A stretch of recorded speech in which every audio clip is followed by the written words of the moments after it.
Yung good day mga construct, tayo sa project natin para magbahagi ng panibagong construction tips.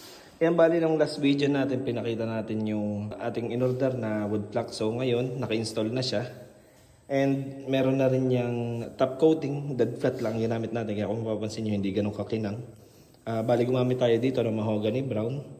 Ang thickness ng ating wood planks is 1 3/4. Ayan. So kung makikita nyo, tapos na siya. Kaya nakayapak ako, iniiwasan natin magasgasan dahil since dead flat ito, pagka nagasgasan siya, mas kitang-kita yung gasgas. Ayan. So pinipinturahan na lang natin itong mga riser. Bali sa installation naman nito, gumamit tayo ng binutas natin itong mga to. Then yung pinagtistisan is yun yung pinang-cover natin. Kaya kung makikita nyo may mga markings yan. Ayan na.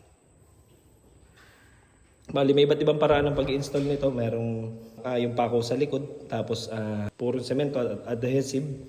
Yung iba naman is binubutas ito, then nilalagyan ng concrete nail or either tocks and screw para mas lalong sumikip.